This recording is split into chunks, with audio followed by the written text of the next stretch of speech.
భారత్పై అమెరికా విధించిన దిగుమతి పన్ను వెనుక ఉన్న రాజకీయ ఎజెండా అనేది చాలా వివాదాస్పదమైన అంశం. దీని వెనుక ఉన్న వ్యూహాలు, అంతర్జాతీయ వాణిజ్య సంబంధాలు, భౌగోళిక రాజకీయాల్ని లోతుగా అర్థం చేసుకోవాలి. ఈ ట్యాక్స్ విధానాన్ని వాణిజ్యపరంగా మాత్రమే కాక రాజకీయంగా కూడా విశ్లేషించాల్సిన అవసరం ఉంది. అమెరికా ఈ ట్యాక్స్ ను ప్రధానంగా భారత్ నుంచి దిగుమతులు అయ్యే ఉత్పత్తులపై విధించింది. ముఖ్యంగా steel, aluminium, textile, auto parts వంటి రంగాల్లో ఇది ప్రభావం చూపింది. అమెరికా ప్రభుత్వం దీనిని తమ దేశీయ పరిశ్రమలను రక్షించడానికి తీసుకున్న చర్యగా ప్రదర్శించారు. అసలు రాజకీయ ఎజెండా వేరే ఉంది. అమెరికా ఎన్నికల సమయంలో మేడ్ ఇన్ అమెరికా విధానాన్ని బలంగా ప్రోత్సహిస్తూ విదేశాల నుంచి దిగుమతులను తగ్గించాలన్న ఒత్తిడి పెరిగింది.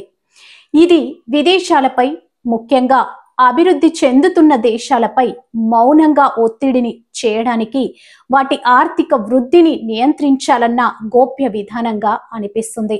ఇక భారత్ విషయానికొస్తే ఇలాంటి పన్నులు విధించడం వల్ల దేశీయ ఉత్పత్తిదారులకు మరియు ఎగుమతిదారులకు గట్టి దెబ్బ తగులుతుంది. ప్రత్యేకంగా చిన్న, మధ్య తరహా పరిశ్రమలు ఎంఎస్ఎంఈఎస్ అమెరికా మార్కెట్ పై ఆధారపడి ఉండటంతో వాటిపై తీవ్ర ప్రభావం చూపుతుంది.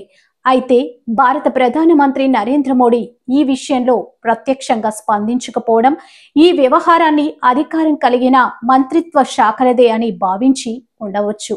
అంతేకాక అమెరికాలో సంబంధాలు పాడయ్యే అవకాశం ఉండటంతో నేరుగా స్పందించకుండా డిప్లొమాటిక్ నిశ్శబ్దాన్ని పాటించి ఉండే అవకాశం ఉంటుంది.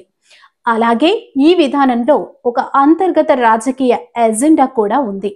అమెరికా ఈ చర్యను తీసుకోవడం ద్వారా భారత్ వంటి అభివృద్ధి చెందుతున్న దేశాలను తమ ఆర్థిక విధానాలకు అనుగుణంగా మార్చుకోవాలని చూస్తుంది. ఒకవైపు ఇండియా, చైనా లాంటి దేశాలు తన మార్కెట్ను విస్తరించుకుంటూ అమెరికా మార్కెట్ను గట్టిగా ఆక్రమిస్తున్న ఈ తరుణంలో వాటిపై ఇలాంటి పన్నులు విధించడం అనేది అమెరికా రాజకీయ ప్రణాళికలో భాగమే. సామాన్యంగా చూస్తే ఇది వ్యాపారానికి మించిన ఓ రాజకీయ చర్య.